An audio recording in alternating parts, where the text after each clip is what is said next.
আকবার, লা হাওলা ওয়ালা কুওয়াতা ইল্লা বিল্লাহ, এগুলো চলতে থাকবে। ঠিক আছে ইনশাআল্লাহ? চলতে ফিরতে পড়বেন আল্লাহুম্মা সাল্লি আলা মুহাম্মদ, আল্লাহুম্মা বারিক আলা মুহাম্মদ। ঠিক আছে? হাসবি আল্লাহ ওয়া নি'মাল ওয়াকিল, রাদিতু বিল্লাহি রাব্বান ওয়া বিল ইসলামি দীনান ওয়া বি মুহাম্মাদিন নাবিয়্যা। যত জিকির আজকার আছে চলতে ফিরতে অলওয়েজ পড়তে থাকবেন। লা ইলাহা ইল্লাল্লাহ ওয়াহদাহু লা শারীকা লা, লাহুল মুলক ওয়া লাহুল হামদ ওয়া হুয়া আলা কুল্লি শাইইন কাদির। আস্তাগফিরুল্লাহাল্লাযী লা ইলাহা ইল্লা হুয়াল হাইয়ুল কাইয়ুম ওয়া আতুবু ইলাইহি, লা হাওলা ওয়া লা কুওয়াতা ইল্লা বিল্লাহ। এগুলো পড়তে থাকবেন। যে যত বেশি আল্লাহ জিকির করবে তার কলবে আল্লাহ তত বেশি নূর দিবেন ইনশাআল্লাহ। আর যার কলবে যত বেশি নূর সে তত বেশি আল্লাহর ভালোবাসা মহব্বত পাবে ইনশাআল্লাহ। কয়টা বলছি ভাই? চারটা। এক নাম্বার কিছু তাওহীদ, দুই নাম্বার নবীর সুন্নত, তিন নাম্বার বলেন কোরআন তেলাওয়াত করা, চার নাম্বার বেশি বেশি আল্লাহ জিকির করা, পাঁচ নাম্বার স্পেশালি পাঁচ নাম্বার বেশি বেশি আল্লাহর কাছে তওবা করা। কি করা? যে আপনার কাছে তওবা করে আল্লাহ তাকে মহব্বত করেন। আলহামদুলিল্লাহ, যে আল্লাহর কাছে তওবা করে আল্লাহ তাকে মহব্বত করেন। আমাদের নবীজি প্রত্যেক দিন 70 থেকে 100 বার আল্লাহর কাছে তওবা করতেন। বলে সুবহানাল্লাহ। পারা যাবে তো ইনশাআল্লাহ?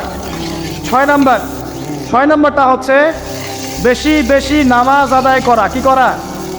আল্লাহকে পাওয়ার জন্য শ্রেষ্ঠ মাধ্যম হচ্ছে সেজদা করা। কি করা? আর সেজদা করা হয় সবচেয়ে শ্রেষ্ঠভাবে নামাজের মধ্য দিয়ে। কিসের মধ্য দিয়ে? ওয়াদা করতে পারি তো ইনশাআল্লাহ 5 ওয়াক্ত নামাজ পড়বো রেগুলার। কোনো রকম যদি বাধ্যবাধকতা না থাকে, ওজন না থাকে, তাহলে মসজিদে গিয়ে পড়বো ইনশাআল্লাহ। পাবো তো ইনশাআল্লাহ? রমজান মাসে নামাজ শক্ত করে ধরবো ইনশাআল্লাহ। ঈদের পর ছেড়ে দিব ইনশাআল্লাহ।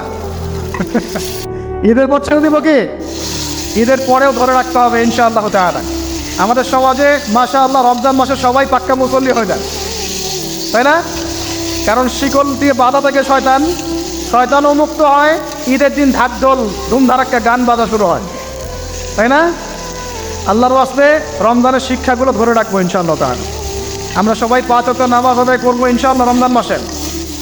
আর দৈনিক কমপক্ষে 12 রাকাত নফল নামাজ পড়বেন, সুন্নত বা নফল 12 রাকাত কমপক্ষে। কীরকম 12 রাকাত? ফজরের নামাজের আগে 2, জোহরের আগে 4, পরে 2, ঠিক আছে? 6 আর 2 8 হলো। মাগরিবের পরে 2, এশার পরে 2। এই 12 রাকাত নামাজ যে দিনের বেলা পড়ে, মানে একদিনে 24 ঘন্টায় পড়ে, আল্লাহ পাক তার জন্য জান্নাতে একটা করে ঘর নির্মাণ করেন। এর জানতেন? দৈনিক 12 রাকাত সুন্নত বা নফল পড়লে আল্লাহর কাছে একটা করে জান্নাতে ঘর পাওয়া যাবে। আর জান্নাত উর্বর জায়গা। আপনি যদি চান আপনার জায়গায় বেশি বেশি গাছ লাগাতে, খালি পড়বেন সুবহানাল্লাহিল আযীম ওয়া বিহামদিহি, সুবহানাল্লাহিল আযীম ওয়া বিহামদিহি। একটা একটা করে খেজুর গাছ জন্মাবে ইনশাআল্লাহ তাআলা। বলবেন সুবহানাল্লাহি ওয়া বিহামদিহি, সুবহানাল্লাহিল আযীম। আর বলবেন সুবহানাল্লাহিল আযীমি ওয়া বিহামদিহি। জান্নাতে গাছ রোপণ হবে ইনশাআল্লাহ তাআলা।